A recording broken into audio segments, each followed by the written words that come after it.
ಈ ದಿನ ನಾವು ಶನೇಶ್ವರ ಜಯಂತಿ ಅಥವಾ ಶನಿ ಜಯಂತಿಯ ಬಗ್ಗೆ ಹೆಚ್ಚಿನ ಮಾಹಿತಿಯನ್ನು ತಿಳ್ಕೊಳ್ಳೋಣ ಬನ್ನಿ. ಹಿಂದೂ ಧರ್ಮದಲ್ಲಿ ಅತ್ಯಂತ ಮಹತ್ವವಾದ ದಿನ ಈ ಶನೇಶ್ವರ ಜಯಂತಿ. ಇದನ್ನು ನ್ಯಾಯ ಮತ್ತು ಕರ್ಮದ ದೇವತೆಯಾದ ಶನಿದೇವರ ಜನನೋತ್ಸವ ಅಂತಲೂ ಸಹ ನಾವು ಆಚರಣೆ ಮಾಡ್ತೀವಿ. ಈ ವರ್ಷ ಶನಿ ಜಯಂತಿಯನ್ನು ಮೇ 16ನೇ ತಾರೀಕು 2026 ಶನಿವಾರದಂದು ಆಚರಿಸಲಾಗುತ್ತಿದೆ.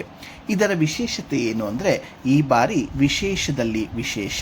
ಶನಿ ಜಯಂತಿಯು ಶನಿವಾರದಂದೇ ಬಂದಿರೋದ್ರಿಂದ ಇದನ್ನು ಶನಿ ಅಮಾವಾಸ್ಯೆ ಎಂದು ಸಹ ಕರೆಯಲಾಗುತ್ತಿದೆ. ಇದು ಧಾರ್ಮಿಕವಾಗಿ ಅತ್ಯಂತ ಅಪರೂಪದ ಮತ್ತು ಶಕ್ತಿಶಾಲಿ ಜ್ಯೋತಿಷ್ಯ ಸಂಯೋಗವಾಗಿದೆ. ಈ ದಿನ ಅಂದರೆ ಮೇ 16, 2026 ಶನಿವಾರದಂದು ಬೆಳಗ್ಗೆ 5:11ಕ್ಕೆ ಅಮಾವಾಸ್ಯೆ ತಿಥಿ ಪ್ರಾರಂಭವಾಗುತ್ತದೆ ಮತ್ತು ಮೇ 17, 2026 ಮಧ್ಯರಾತ್ರಿ 1:30ಕ್ಕೆ ಮುಕ್ತಾಯವಾಗುತ್ತೆ.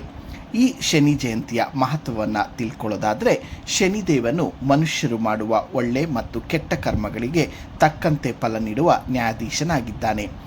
ಏನಾದರೂ ಸಾಡೆ ಸಾತಿ ಅಂದರೆ 7.5 ಶನಿ ಕಾಟ, ಅಷ್ಟಮ ಶನಿ ಅಥವಾ ದೇಯ ಪ್ರಭಾವದಿಂದ ಬಳಲುತ್ತಿರುವವರು ಈ ದಿನ ಪೂಜೆ ಮಾಡೋದ್ರಿಂದ ಅವರ ಕಷ್ಟಗಳು ದೂರವಾಗುತ್ತೆ ಅಂತ ನಾವು ನಂಬ್ತೀವಿ. ಆಧ್ಯಾತ್ಮಿಕ ಬದಲಾವಣೆ ಬಗ್ಗೆ ಚರ್ಚೆ ಮಾಡೋದಾದರೆ, ಜ್ಯೋತಿಷ್ಯದ ಪ್ರಕಾರ ಈ ಬಾರಿ ಶನಿಯು ರೇವತಿ ನಕ್ಷತ್ರಕ್ಕೆ ಪ್ರವೇಶಿಸುವುದರಿಂದ ಆಧ್ಯಾತ್ಮಿಕ ಸಮರ್ಪಣೆ ಮತ್ತು ಜೀವನದಲ್ಲಿ ಹೊಸ ಸಕಾರಾತ್ಮಕ ಬದಲಾವಣೆಗಳು ಸಹ ನಾವು ನೋಡಬಹುದು. ಪೂಜಾ ವಿಧಾನದ ಬಗ್ಗೆ ತಿಳ್ಕೊಳ್ಳೋಣ ಬನ್ನಿ. ಶನಿದೇವನಿಗೆ ಶನಿ ದೇವಸ್ಥಾನಕ್ಕೆ ಭೇಟಿ ನೀಡಿ ಶನಿದೇವನಿಗೆ ಸಾಸಿವೆ ಎಣ್ಣೆ ಅಥವಾ ಕಪ್ಪು ಎಳ್ಳಿನ ಎಣ್ಣೆಯಿಂದ ಅಭಿಷೇಕ ಮಾಡುವುದು ಅತಿ ಸೂಕ್ತ. ಸಾಸಿವೆ ಎಣ್ಣೆಯನ್ನು ಬಳಸಿ ರಾವಿ ಅಂದರೆ ಅರಳಿ ಮರದ ಕೆಳಗೆ ದೀಪವನ್ನು ಬೆಳಗಿಸುವುದು ಅತ್ಯಂತ ಶ್ರೇಷ್ಠ. ಪೂಜೆಯ ಸಮಯದಲ್ಲಿ ಕಪ್ಪು ಎಳ್ಳು, ನೀಲಿ ಬಣ್ಣದ ಹೂಗಳು ಮತ್ತು ಕಪ್ಪು ಬಟ್ಟೆಯನ್ನು ಶನಿದೇವನಿಗೆ ಅರ್ಪಿಸಲಾಗುತ್ತದೆ.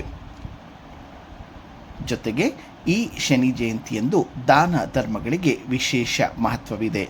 ಒಂದು ಕಬ್ಬಿಣದ ಪಾತ್ರೆಯಲ್ಲಿ ಸಾಸಿವೆ ಎಣ್ಣೆಯನ್ನು ತುಂಬಿಸಿ ಅದರಲ್ಲಿ ನಿಮ್ಮ ಮುಖವನ್ನು ನೋಡಿ ನಂತರ ಆ ಎಣ್ಣೆಯನ್ನು ಪಾತ್ರೆ ಸಮೇತ ಬಡವರಿಗೆ ದಾನ ಮಾಡಬೇಕು. ಇದು ಆರೋಗ್ಯ ಸಮಸ್ಯೆ ಮತ್ತು ಕಷ್ಟಗಳನ್ನು ನಿವಾರಿಸುತ್ತದೆ. ಕಪ್ಪು ಕಂಬಳಿ, ಕಪ್ಪು ಬಟ್ಟೆ, ಕಬ್ಬಿಣದ ವಸ್ತುಗಳು, ಪಾದರಕ್ಷೆ ಅಥವಾ ಛತ್ರಿಯನ್ನು ನಿರ್ಗತಿಕರಿಗೆ ಮತ್ತು ವೃದ್ಧರಿಗೆ ದಾನ ಮಾಡುವುದು ಸೂಕ್ತ. ಇದಿಷ್ಟು ಶನಿ ಜಯಂತಿಯ ಒಂದಷ್ಟು ಮಾಹಿತಿಯಾಗಿರುತ್ತದೆ. ಹೆಚ್ಚಿನ ಮಾಹಿತಿಗಾಗಿ ನಮ್ಮ ಸುಧಾ ಯೂಟ್ಯೂಬ್ ಚಾನಲ್ನ ಸಬ್ಸ್ಕ್ರೈಬ್ ಮಾಡ್ಕೊಳ್ಳಿ, ಶೇರ್ ಮಾಡಿ, ಲೈಕ್ ಮಾಡಿ. ಧನ್ಯವಾದಗಳು. ಎಲ್ಲರಿಗೂ ಆ ಶನಿ ಮಹಾತ್ಮ ಒಳಿತನ್ನು ಮಾಡಲಿ ಎಂದು ಆಶಿಸುತ್ತೇವೆ. ನಮಸ್ಕಾರ.